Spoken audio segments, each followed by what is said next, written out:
আসলে আমি কিছুদিন যাবৎ একটা বই লিখব বলে ভাবছিলাম। তো লেখার খড়ি খুব ছোটোকাল থেকেই ছিল। তো আমি একটা স্কুলের শিক্ষকতা পেশায় আছি।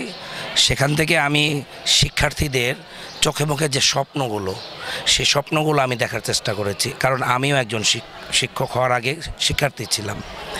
তো আমাদের এই শিক্ষা জীবন থেকে আমাদের পথ অতিক্রম করার জন্য বিভিন্ন ধরনের প্রতিবন্ধকতা থাকে।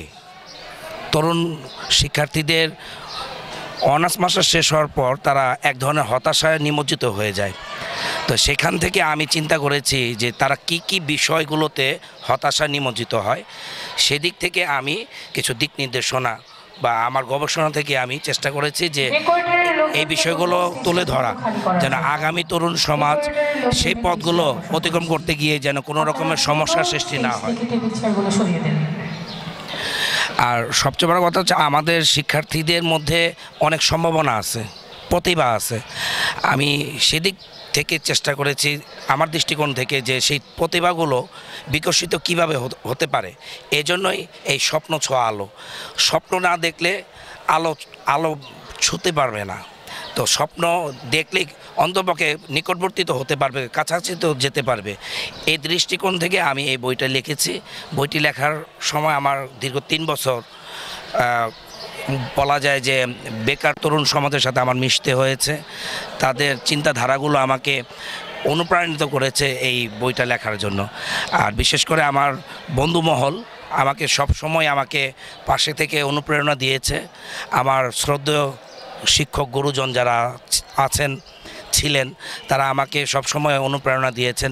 বিশেষ করে আমার মার কথা না বললেই নয়, যিনি আমাকে সবসময় এই লেখালেখির বিষয়ে খুব অনুপ্রেরণা দিয়েছেন, আমার ওয়াইফ এবং আমার সন্তানেরা।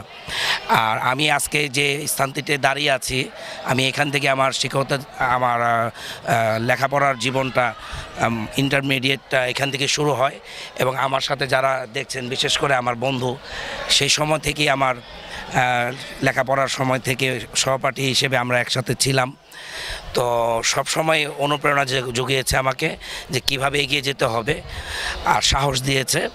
আমি আজকে এই প্রতিষ্ঠানের শেখ বোরহানুদ্দিন পোস্ট গ্রাজুয়েট কলেজের 60তম প্রতিষ্ঠাপূর্তি উপলক্ষে এই মোড়ক উন্মোচন করতে পেরে আমি আসলে আবেগ আপ্লুত হয়ে গিয়েছি। এইখানে আমি অনেক তরুণ শিক্ষার্থী দেখছি যাদের চোখে মুখে অনেক স্বপ্ন আছে। আমি ছড়িয়ে দিতে চেয়েছি এই প্রতিষ্ঠান থেকেও যে এই স্বপ্নটা যেন ছড়িয়ে যায় সারা বাংলাদেশে, সারা পৃথিবীতে। জি, আলহামদুলিল্লাহ ভালো হচ্ছে। পাঠক সংখ্যা অনেক বেশি দেখা যাচ্ছে। গত 2 দিন থেকে আজকে অনেক পাঠক আছে। মোটামুটি আশাবাদী কি যে আপনি এটাকে নিয়ে আজকে আমি কেমন সাড়া দিবেন? আমি আশাবাদী। আজকে ইতিমধ্যে আমার বইটা খুব পাঠক পছন্দ করছে, অনেকেই নিয়েছে। আজকে আশা করছি আরও পাঠক আমার বইটা সংগ্রহ করবে। আজকে বেলা কতদিন গেল, যে কতদিন হলো আজকে সারা কেমন দেখছেন? আজকের মেলা হচ্ছে 7ম দিন চলছে।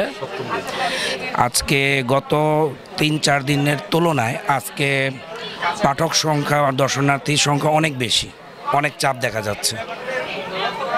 কতগুলো বই বিক্রি করেছে? আমার এই পর্যন্ত বই বিক্রি হয়েছে, স্টল থেকে অনেকগুলো বই বিক্রি হয়েছে এবং অনলাইন থেকেও অনেকগুলো বই বিক্রি হয়েছে। মোটামুটি 100 বই বিক্রি হয়েছে। শেষ পর্যন্ত আশাবাদী কেমন আপনি? আমি অবশ্যই আশাবাদী, কারণ যেহেতু আমার বইয়ের নামই হচ্ছে স্বপ্ন ছোঁয়া আলো। তো আমি স্বপ্ন দেখতে ভালোবাসি। আমি স্বপ্ন দেখছি যে এই বইটা পাঠকের মনে একটা স্থান করে নেবে। এই বই বাদেও আর কি কি বই রয়েছে যেগুলো কারণে আপনার পাঠকরা ছুটে আসবে আপনার কাছে, ছুটে আসে? আমি যেহেতু অনুপ্রেরণামূলক বই লিখি, তো আমাদের তরুণ সমাজের, বিশেষ করে তরুণ সমাজ শিক্ষার্থী, এই সংখ্যাটাই আমার বেশি। তো সেই ক্ষেত্রে আমার সেই অনুপ্রেরণাগুলো তারা তাদের হৃদয়টা স্পর্শ করবে বলে আমার বিশ্বাস, এবং তারা সেই দিক থেকে আশা করি ছুটে আসবে। আর যেহেতু আমাদের বই পড়ার প্রতি আগ্রহটা কমে গিয়েছে, আমার সেদিক থেকে এই বইটা লেখা, যেন শিক্ষার্থীরা তরুণেরা বই পড়ার সেই প্রবণতাটা আবার ফিরে আসে। আর বইটা 2-5 লাইন পড়লেই অন্য পৃষ্ঠা উল্টানোর ইচ্ছা তাদের মনের মধ্যে বাসনা যাবে, এবং তা অনেকেই বলছে যেন এরকম আরও কিছু বই সামনে আমি যেন লেখার চেষ্টা করি। মূল্য কত দিয়েছে? এটার মূল্য হচ্ছে 280 টাকা। তবে কোন কোন মাধ্যমে আপনার থেকে বই কালেকশন করা যায়? এই বইটা পাওয়া যাবে অনলাইন প্ল্যাটফর্ম থেকে, রকমারি, বইপোকা, কুরিয়ার সার্ভিস থেকেও পাওয়া যাবে, এবং স্টল উচ্ছ্বাস থেকেও এই বইটা সংগ্রহ করতে পারবে, আর নবশিষ্ট প্রকাশন থেকেও বইটা সংগ্রহ করতে পারবে।